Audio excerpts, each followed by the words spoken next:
আওয়াজ দিয়ে দিয়েছে মাদ্রাসাগুলো বন্ধ করে দিতে হবে, আওয়াজ দিয়েছে আমার ভাইজানেরা গোহাত্তা বন্ধ করে দিতে হবে, আওয়াজ দিয়েছে ভারত ছেড়ে চলে যেতে হবে, ভারত ছেড়ে চলে যাও।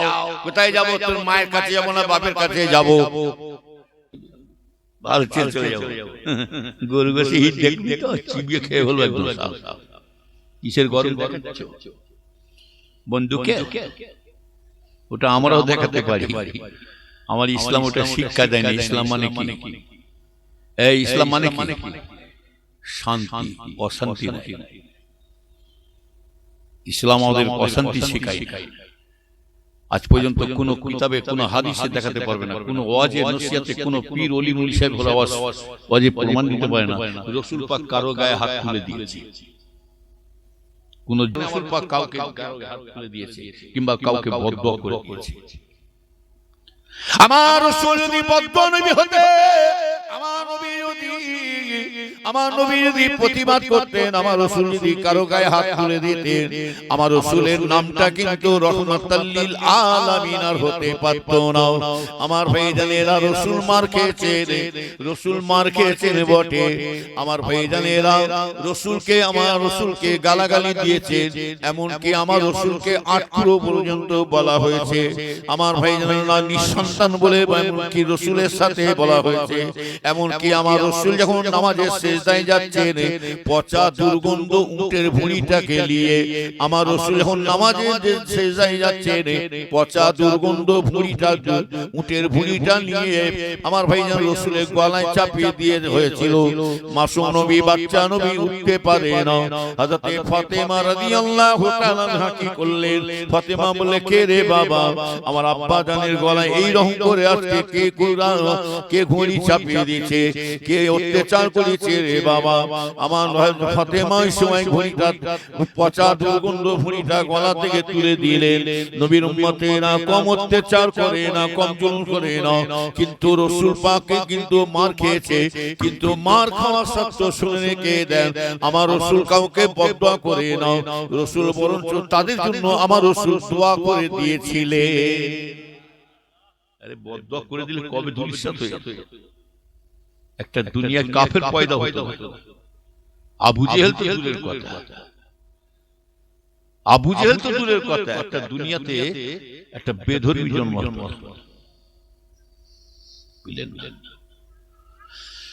নবীর উম্মতের আওয়াজ দিয়েছে ভাইজানেরা, ভালো করে খেয়াল করে শুনে রেখে দেন ভাইজানেরা। ওই জন্য বলছি খুব সাবধান, কিছুই হবে না ইনশাআল্লাহ। আমার ভাইজানেরা খালি বন্দুকের ভয় দেখাচ্ছে না, না না আমার ভাইজানেরা জানে না, সরকার বাবু জানে না আমরা আজকে থেকে গরু টানি নাও, এই বাচ্চাবেলা থেকে গরু টেনে আসছি না, কি কথা ঠিক না বেটি? এই গরুর গোশের হিটটা জানে না সরকার বাবু। আমার ভাইজানেরা খালি শুনে যাচ্ছে, তবে এটা জেনে রাখবেন আমরা খালি মুসলমান সবর করে আছি। আমরা আল্লাহ নিজেই আমাদেরকে বলে দিয়েছে ইন্নাল্লাহা মা'আস সাবিরিন, যারা সাবিরের সঙ্গে সবর করে থাকে, ধৈর্য ধরে থাকে, আল্লাহ বলছেন আমি আল্লাহ পাক তার সহায় থাকি। নবীর উম্মতেরা শুনে রেখে দেন, ইমানদার ভাইজানেরাও কিছুই হবে না, শুনে রেখে দেন, কেননা আল্লাহ নিজে বলছে বান্দা তুমি আমার হয়ে যাও, আমি আল্লাহ তোমার হয়ে যাব। সারা পৃথিবীর সরকারের সরকার যদি হতে হয়, আমার আল্লাহ ছাড়া আর কেউ হতে পারে না। চার পাত খাচ্ছ, তারপর ছাদা করছো, যার পাত খাচ্ছি আমরা তারপর ছাদা করছি। কে খাওয়াচ্ছে? এই জন্য কে খাওয়াচ্ছে? সেই আল্লাহকে খুশি করবো না মানে নামাই না।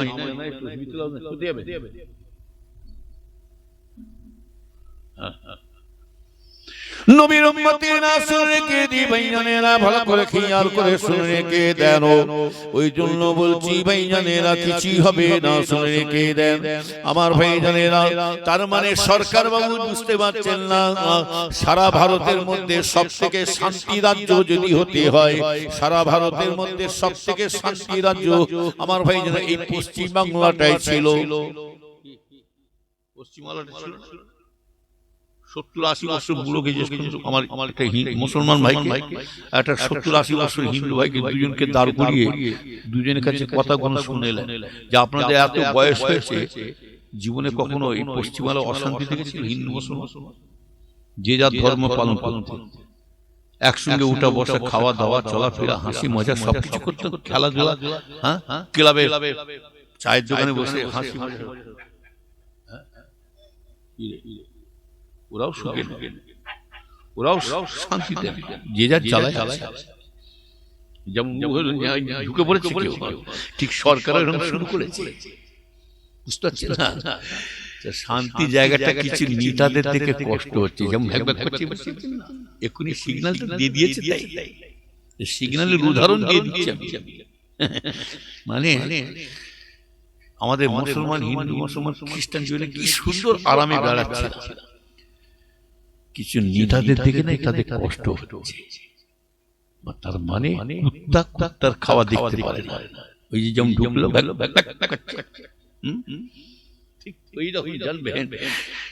কুত্তার খাওয়া দেখতে পায় না। এক কুত্তাকে দুরি ভাত দাঁত খিচি খিচি আসছে, এসে গেছে ঝামেলা ঝামেলা।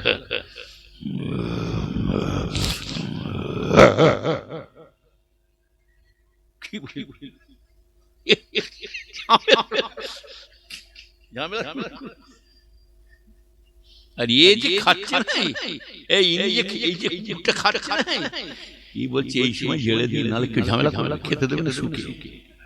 এই জন্য খেয়ে খাচ্ছে, আর কি বলছে তৈরি করছে, ছিটকে পালিয়ে গেছে। যে খাচ্ছে না, এই আবার খেতে খেতে রেগে গেছে, খেতে খেতে বলতে বলতে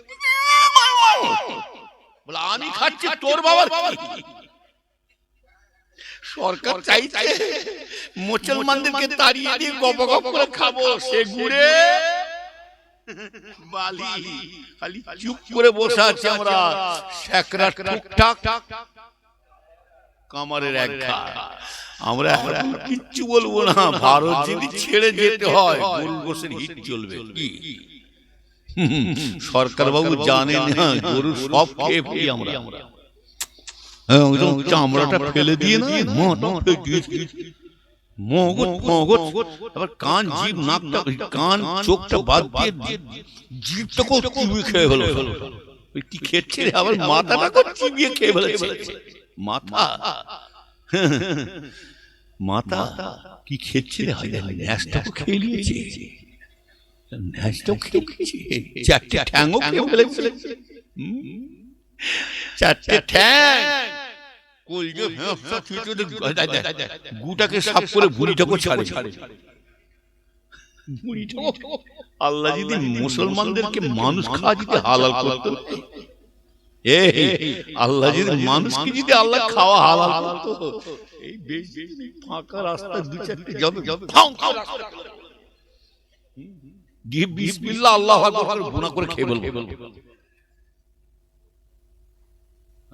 কথা বুঝলি? খাওয়া জানে না, তার মানে জানে না। সরকার বাবু শুনে রেখে দেন ভাই, জানে এরা বাচ্চা বেলা থেকে গরুর গোশের ট্রেনিং দিচ্ছে। 2.5 বছর 3 বছর বাচ্চাদের মাকে বলুন তো দেখি, মাকে বলেন, বাচ্চা মাকে, যে বাচ্চাটাকে মাছ দিয়ে আন্ডা দিয়ে ভাত খাওয়াতে বলুন তো, আন্ডা দিয়ে মাছ দিয়ে ভাত, বাচ্চাটাকে ভাত খাওয়াতে বলুন। মাইনা ভাত খাবি,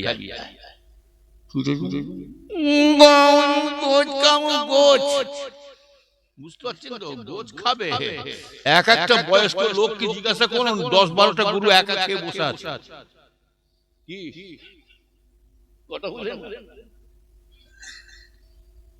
সরকার বাবু জানে না গরুর গোশত এত বলে গোহত্যা বন্ধ করতে হবে।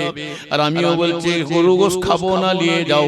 আর এটাও জেনে রাখবে গরুর গোশতটা কিন্তু, গরুর গোশের দামটা কিন্তু মুসলমান শুধু একা খেয়ে বাড়ায় না, ভেতরে ওরাও চালাচ্ছে। কথা ঠিক না বেঠি? চোরকে বলছে চুরি কর, বাড়িওয়ালা সাবধান থাকো। চোরকে বলছে চুরি কর, বাড়িওয়ালা সাবধান। আমরা যেন কিছু জানি না। একদিন তো ডাইরেক্ট বলছে গোহত্যা চলবে না। ওই যে কে বলেছে? চকা, উত্তরপ্রদেশ, কে তেল পেলে যেন ফাঁক করে দিয়ে চটাক করে দিয়ে। আর আমাদের একটা ভারতের উন্মুখ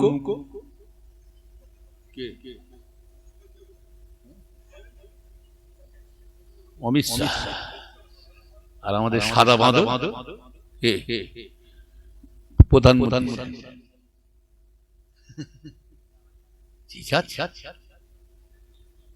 নবীর উম্মতরা এরা জানে না আল্লাহ পাকে, সরকার বাবু জানে না মুসলমানদের কত আল্লাহ পাক দয়া করে, আল্লাহ পাক কতটা দয়া করছে মুসলমানদের, এটা কি সরকার বাবু জানে? শুনে রেখে দেন, আল্লাহ পাক হালাল জিনিসে বরকত দান করে আর হারাম জিনিসে আল্লাহ ধূলিসাৎ করে দেয়। আল্লাহ পাক হালাল জিনিসে বরকত দেন আর হারাম জিনিসে ধ্বংস করে দেয়।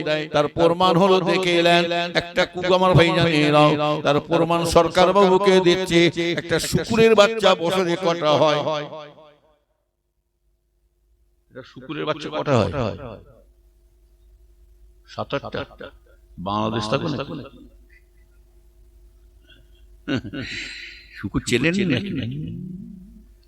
মুখ ভ্যানে ভ্যানে তুলে কি করে? ভ্যানে তুলে আওয়াজ দেয়। এটা শুকুরের বাচ্চা 15-16টা হয়। আবার বছরে ডবল করে, বছরে ডবল করে।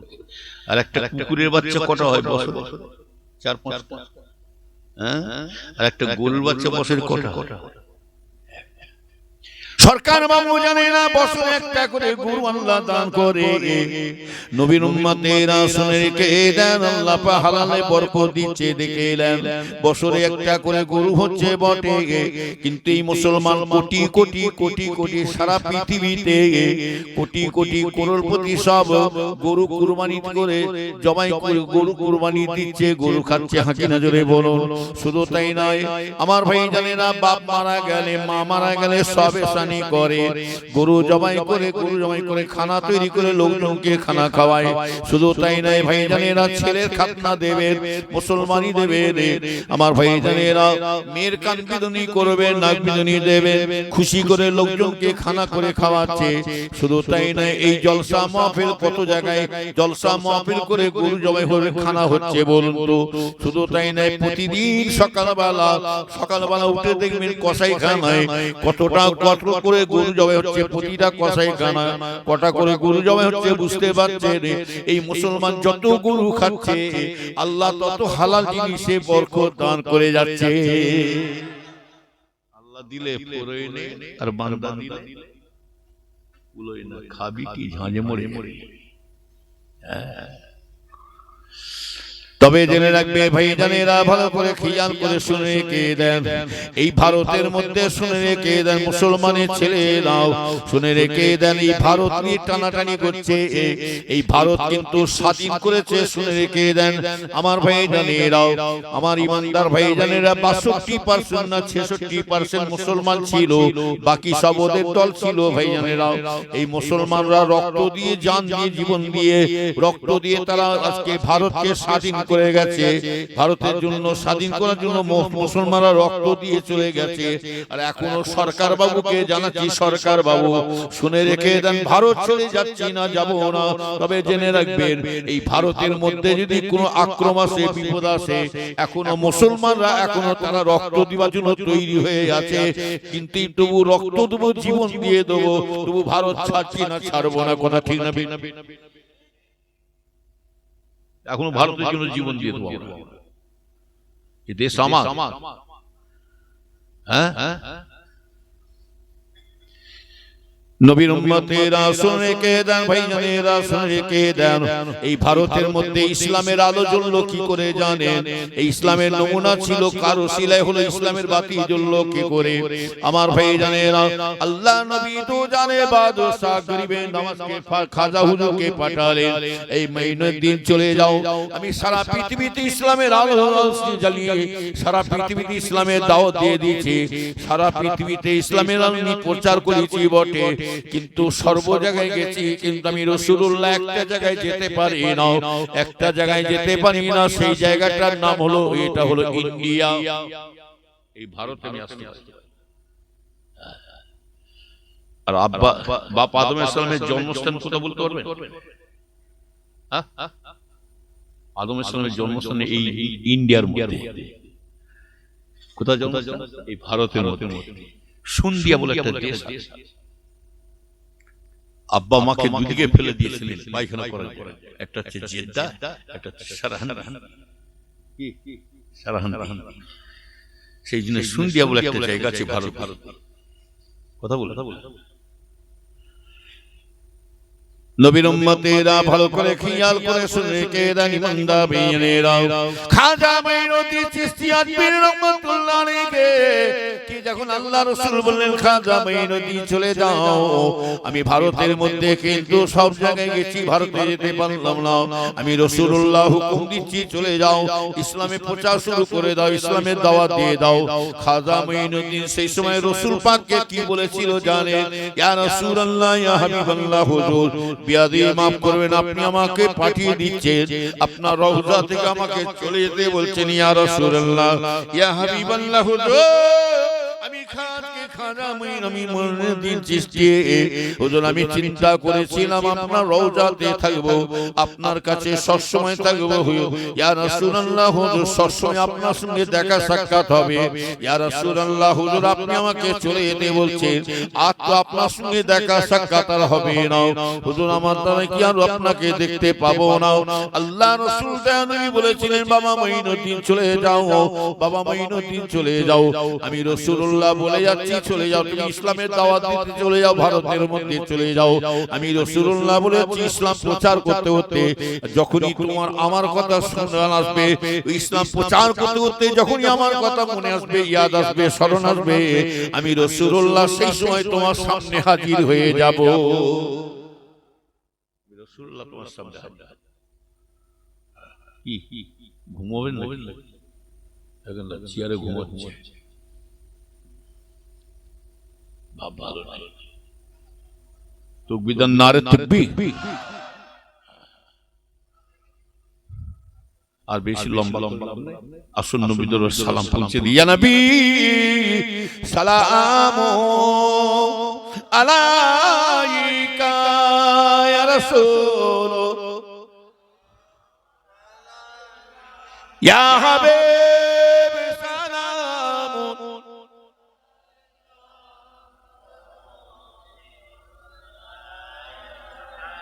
আপে সুলতানে এ মদিনা মাবুতে আহিও সকিনা নূর সে মামুদ और सीना मुस्का से बेहतर पसीना या नबी सलामो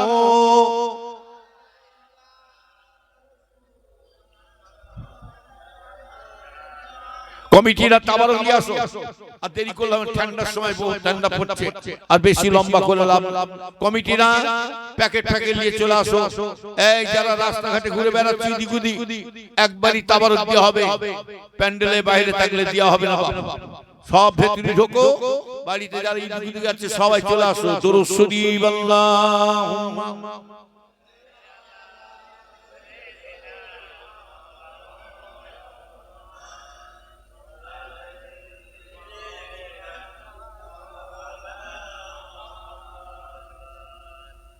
দয়াল প্রভু প্রভু আমার দয়া কেন করোনা, দয়াল প্রভু প্রভু আমার ক্ষমা কেন করোনা, আমি গুনাহগার তুমি গফর এ দাগনার সহিনা, বারে কি তোমার দেখা পেলে প্রেমের আগুন দ্বিগুণ জ্বলে, দ্বার খুলে দাও কোলে তুলে নাও এ দাগনার সহিনা, দয়াল প্রভু প্রভু আমার দয়া কেন করোনা।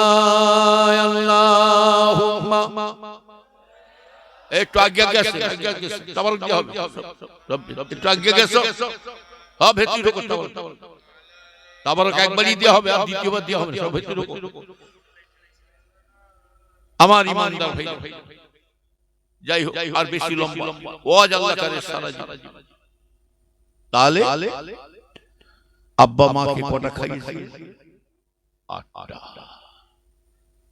দুনিয়ায় যত মেয়ে মানুষ সব চলে যাচ্ছে জানবেন 5টা কাপড় পরে বিদায় হয়েছে বুঝলেন না এটা পায়খানা করার জায়গা নবীর উম্মতেরা শুনে রেখে দেন আল্লাহ পাক যদি নবী পাককে না পাঠাতেন আদম সাল্লামের গুনাহটাকে আল্লাহ maaf করতেন না ভাই জানেরা জাবলে রহমতে পাহাড় আছে মক্কা শরীফ একটা পাহাড় আছে সেই পাহাড়টা কি নাম বললাম জাবলে রহমত একটা সাদা পিলার মতো আছে দেখতে পাবেন দূর থেকে দেখা যায় এই জাবলা রহমতে পাহাড়ে আমার বাপ আদম সাল্লাম উঠে যারে যার হয়ে কেঁদেছিলেন সিজদায় পড়ে কাঁদছেন কালা রব্বানা যালামনা আনফুসানা ওয়া ইন লাম তাগফির লানা ওয়া তারহামনা লানাকুনান্না মিনাল খাসিরিন আদম সাল্লাম কাঁদছেন আল্লাহ আমার নবীর উম্মতের আল্লাহর কাছে কেঁদে কেঁদে বলেছিলেন আল্লাহ আপনি আমার গুনাহ খাতা maaf করে দিন আদম সাল্লামের গুনাহ maaf চাইছে তখন আল্লাহ বলছে গলা আল্লাহ কিন্তু গুনাহ maaf করলেন না আদম সাল্লাম আল্লাহর কাছে কেঁদে কেঁদে বলেছিলেন আল্লাহ আমার আওলাদের মধ্যে কত নবী পয়গম্বর গোস কত বানাবে আল্লাহ তাদের ওসিলা করে তাদের খাতির আল্লাহ আপনি আমার গুনাহ maaf করে দিন আল্লাহ কিন্তু গুনাহ maaf করলেন না আল্লাহকে আবার কেঁদে কেঁদে বলেছিলেন আল্লাহ আমার আওলাদের মধ্যে কত পীর ওলি গোস কত হাফেজ আলেম কারি বানাবে আল্লাহ তাদের খাতির আল্লাহ আপনি আমার গুনাহ খাতা maaf করে দেন আল্লাহ কিন্তু গুনাহ maaf করলেন না তখন আল্লাহর কাছে শেষ বেলায় আল্লাহর কাছে কেঁদে কেঁদে বলেছিলেন আল্লাহ আল্লাহ তাওরীত ইনজিল কিতাবে আহমদ সাল্লাল্লাহু আলাইহি ওয়া সাল্লাম আছে হযরত মুহাম্মদ সাল্লাল্লাহু আলাইহি আল্লাহ সে আপনার হাবিবের খাতিরে সেই মুহাম্মাদের খাতিরে আল্লাহ আপনি আমার গুনাহ maaf করে দিন আল্লাহ বলেছিলেন আদম আমার কাছে বড় সুপারিশই চেয়েছে এই আদমের দোয়া ফিরিয়ে দেব না আমার হাবিব মুহাম্মাদের খাতিরে আমি আদমের গুনাহকে maaf করে দিলাম রসুল যদি না আসছে আল্লাহ কিছুই পয়দা আবার কিছু নিতাস কিছু শয়তান আছে ইন্টারনেটে ঘাঁটু বলে রসুল আমাদের মতনই মানুষ হ্যাঁ এই শয়তান রসুল যদি আমার দলিল দিচ্ছে কুল্লুল মুমিনি ইখওয়াত প্রত্যেক মুমিন মুসলমান ভাই ভাই রাসূলুল্লাহ হলেন আমাদের মুমিন হিসাবে বড় ভাই সকলে নাউজুবিল্লাহ রাসূলুল্লাহ আমাদের বড় ভাই রাসূলুল্লাহ যদি মুমিন হিসাবে বড় ভাই হয় তা তোর বাপকে বাপ বলে না ডেকে কাল থেকে তোর বাপকে মুমিন হিসাবে মেজ ভাই বলে ডাক মানে তোর বাপকে বুনাই বুনাই করে ডাক পাগল কোথাকার রাসূল আমাদের মতন মানুষ রাসূল যদি আমাদের মতন মানুষ হয় এই আপনাদের মসজিদে আজান দেখেন এই আজান দেখেন আল্লাহর পরে কার নাম ডাকেন হ্যাঁ আল্লাহু আকবার আল্লাহু আকবার আশহাদু আল লা ইলাহা ইল্লাল্লাহ আশহাদু আন্না মুহাম্মাদুর রাসূলুল্লাহ আল্লাহর পরে রাসূলুল্লাহর নাম ডাকছে রাসূল যখন আমাদের মতন মানুষ তাহলে মুহাম্মদ সাল্লাল্লাহু আলাইহি ওয়াসাল্লামের নামটা বাদ দিয়ে মুয়াজ্জিনকে বলো না মুয়াজ্জিন সাহেব আমার বাপ দাদা ভুল কাজ করে চলে গেছে ফুরফুরা পীর আবু বকরের নিয়মগুলো সব বেদাতি নিয়ম তবে আমি খাঁটি হাদিস পড়ে আসছি মুমতাজুল ফাঁকা কি বললাম মুমতাজুল ফাঁকা ফাঁকা নাই ফাঁকা মুয়াজ্জিন সাহেব এক কাজ করো তুমি এতদিন যা দাও বলেছো তুমি রাসূলুল্লাহ মুহাম্মাদের নামটা দেখেছো মুহাম্মদ তোমাদের মতন মানুষ তুমি এবারে মুহাম্মাদের নামটা বাদ দিয়ে তুমি আমার বাপের নাম ধরে আজান দেয়া শুরু করে দাও আর মুয়াজ্জিন যদি সত্যিকার ওর বাপের নাম ধরে আজান দেয়া শুরু করে দেয় যে শয়তান বলছে ওর নাম ধরেন আব্দুল করিম আর ওর বাপের নাম ধরেন আব্দুল গফফার মুয়াজ্জিন যদি ওর বাপের নাম ধরে আজান দেয় আল্লাহু আকবার আল্লাহু আকবার আশহাদু আল্লা ইলাহা আব্দুল গফফার আজান হবে যদি ওর বাপের নাম ধরে আজান দেয় মুয়াজ্জিনকে কি করবে পিটবো, জেন তো পুঁতে হলো, ওকে মারা মানে কাফের মারা। কি কথা? আল্লাহ নিজে বলছে যেখানে আমার নাম থাকবে সেখানে আমার পাশে আমার হাবিবের নাম মুহাম্মাদের নাম রয়ে যাবে। যেখানে আমার নাম আছে সেখানে আমার হাবিবের নাম আছে। আল্লাহ বলছেন আমি আজানে শুধু নাম আমি আমার পাশে রাখি না, নামাজে তাকবীর দেবেন সেখানে আল্লাহর পাশে রাসূলের নাম আছে না নাই, জোরে বলুন। আত্তাহিয়াতু লিল্লাহি যখন পড়বে সেখানে রাসূলের নাম আছে না নাই, জোরে বলুন। আমার ভাইজানেরা, আমার ইমানদার ভাইজানেরা, শুধু তাই নাই, আমার ভাইজানেরা, আত্তাহিয়াতু শুধু তাই নাই, যে ব্যক্তি বলছে তার বাপ যখন মারা যাবে জানাজার পড়াবে কি নিয়ত করে, ইমাম নিয়ত করে আল্লাহ তারিফ নবীর উপরে দরুদ মাইয়াতের জন্য দোয়া, ওই শয়তানটাকে বলে মুহাম্মাদের নামটা বাদ দিয়ে তোর বাপের নাম ধরে জানাজার পড়া, তোর বাপের জানাজার, তোর বাপের নাম ধরে জানাজার পড়া না। ইমাম সাহেব যদি বলে আল্লাহ তারিফ, ওর বাপের নাম আব্দুল করিম, ফেরেশতা বলে তোর বাপকে তাতেই ঢুকা, তোর বাপকে ঢুকা তাতে কি করতে দেখে লিখিস। হ্যাঁ, জানাজার নামাজ পড়ে কবরে শুয়াবে, বিসমিল্লাহি ওয়া বিল্লাহি ফি সাবিলিল্লাহ বলে তারপরে কি দোয়া পড়বে একটা, আল্লাহ মিল্লাতে, আর ওই যে বলি বিসমিল্লাহি ওয়া বিল্লাহি ফি সাবিলিল্লাহ, আমার বাপের নাম আব্দুল জব্বার, ফেরেশতা বলে তাতে ঢাকা দে, মাটির কোন ঢাকা দে, তাতে কি করতে দেখছি, জব্বার একদম সব বের করে কবরে সওয়াল জবাব করবে, মান রব্বুকা মান দীনুকা, তার না পরে কার নাম নেবেন, জোরে বলুন। আর পরের ফেরেশতা যদি বলে মান রব্বুকা মান দীনুকা মান নবিয়ুকা, আর কবরবাসী যদি বলে আমার রব্বে আল্লাহ দ্বীন ইসলাম, আমার বাপের নাম আব্দুল করিম, ফেরেশতা বলে রড গ্রহণ কর, আর দেরি করলে হবে না, রড গ্রহণ কর। শুধু নামাজে না, শরীকে দিন বাইনেরা কাবা শরীফে লেখা আছে, কাবা শরীফে লেখা আছে লা ইলাহা ইল্লাল্লাহ মুহাম্মাদুর রাসূলুল্লাহ সাল্লাল্লাহু আলাইহি ওয়াসাল্লাম। আল্লাহ পাকের আরশ পাকে কি লেখা আছে, লা ইলাহা ইল্লাল্লাহ মুহাম্মাদুর রাসূলুল্লাহ সাল্লাল্লাহু আলাইহি ওয়াসাল্লাম। শুধু তাই নাই ভাইজানেরা, ভালো করে খেয়াল করে শুনে কে দেন, আল্লাহ নিজে বলছেন আমার হাবিব মুহাম্মদ সাল্লাল্লাহু আলাইহি ওয়াসাল্লামকে আমি আল্লাহ এত ভালোবাসি, মহব্বত করি। আল্লাহ নিজে বলছেন আমার ভাইজানেরা, আল্লাহ বলছেন জান্নাতে যতগুলো দরজা আছে প্রতিটা দরজার মধ্যে আল্লাহ নিজে বলছে আলিফ লাম লাম হে, আলিফ লাম লাম হে, আল্লাহ বলছে আমার নামটা না লিখে প্রতিটা জান্নাতের দরজার মাথার উপরে মিম হে মিম দাল মুহাম্মাদের নাম লিখে রেখে দিয়েছি। আমি আল্লাহ পাক এত ভালোবাসি। হ্যাঁ, এই যে আমরা একা শুধু দরুদ শরীফ পড়ি না, আমরা একা দরুদ সালাম পড়ি না, আল্লাহ নিজে বলছে আমার হাবিবকে আমি আল্লাহ এত ভালোবাসি, এত মহব্বত করি। আল্লাহ নিজে বলছে আমার বান্দা বান্দির আমার ইবাদত বান্দি করে তাসবিহ পড়ে, আমার উপরে তাসবিহ পড়ে আমার ইবাদত বান্দি করে। আমি আল্লাহ পাক কারো উপরে তাসবিহ পড়ি না, আমি কারো ইবাদত করি না, তবে আমি আল্লাহ পাক আমার নিজের জবান মুবারক দিয়ে আমি একজনের উপরে পড়ে থাকি, আমার হাবিব মুহাম্মদকে আমি আল্লাহ এত ভালোবাসি, আমি আল্লাহ পাক স্বয়ং নিজের জবান দিয়ে আমার হাবিবের উপরে দরুদ সালাম করে থাকি। আল্লাহ নিজে বলেন দরুদ সালাম করুন, ইন্নাল্লাহা ওয়া মালাইকাতুহু ইউসাল্লুনা আলান নবী ইয়া আইয়ুহাল্লাযীনা আমানু সাল্লু আলাইহি ওয়া সাল্লিমু তাসলিমা। আল্লাহ নিজে বলছে আমি শুধু পড়ি একা নয়, সমস্ত ফেরেশতারা তারাও আমার হাবিবের উপরে দরুদ সালাম করে থাকে। এবং আল্লাহ নিজে বলছে আমার মুমিন মুসলমান বান্দারা তোমরাও আমার হাবিবের দরুদ সালাম করো। এই আল্লাহ পড়তে বলছিলেন, বলেন আমরা কেমন করে পড়বো, শুয়ে শুয়ে মার খাওনি তো বদমাশ। রাসূল আমাদের মতো মানুষ, হ্যাঁ রাসূল যদি আমাদের মতো মানুষ হয়, রাসূলের পিসাব একজন সাহাবা হুজুর খেয়ে নিয়েছিল, সব পিসাব খেয়ে নিয়েছিল, সে পাগল একজন সাহাবা। হ্যাঁ জানেন রসুল যেমন আমাদের রসুল পাকের পিসাব খেয়ে নিয়েছিল সাহাবা হুজুর সব। খাবার পরে রসুল বলেছিলেন বাবা ফেলে, বলি ইয়া রাসূলুল্লাহ ফেলে দিয়ে খেয়ে নিয়েছি। রসুল কি বলেছিলেন, বাবা আমার যে পিসাব খেয়েছে আমি রাসূলুল্লাহ বলে দিলাম তার জীবনে পেটের বিমার বলতে আর রোগ বলতে আর হবে না। জোরে বলুন সুবহানাল্লাহ। যে সাহাবা হুজুর খেয়েছিলেন, হাদিস শরীফে আসছে সেই সাহাবা হুজুরের সারা শরীর থেকে মেশক আম্বরের মতো খুশবু বেরোতে শুরু হয়ে গেছে। আর যে শয়তান বলছে রাসূল আমাদের মতো মানুষ, ওকে শয়তানকে বলে তুইও মানুষ আমিও মানুষ, তুই মুসলমান আমিও মুসলমান, রাসূলের পিসাব সব খেয়ে গেছে, তোকে বেশি দেব না, 4 চামচ একটু পিচ্ছা করে দিচ্ছি, চেখে দেখ, টেস্ট করে দেখ, ভালো লাগলে আবার দেব তোকে।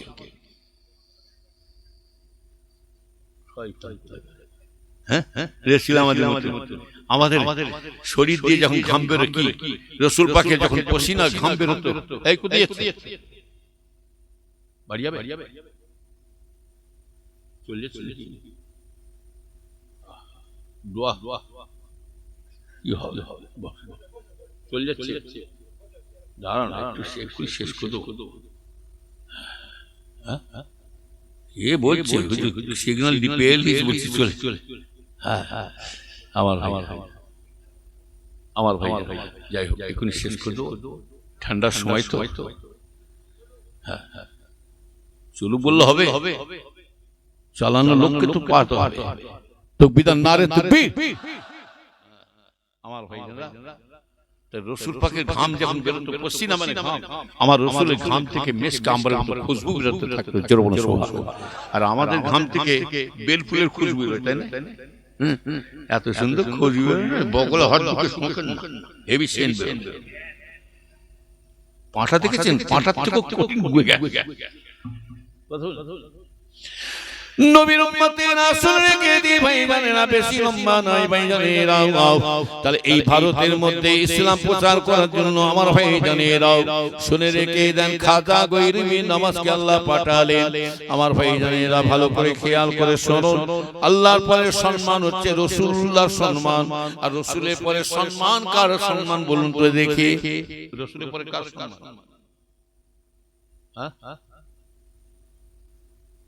রসুলের পরে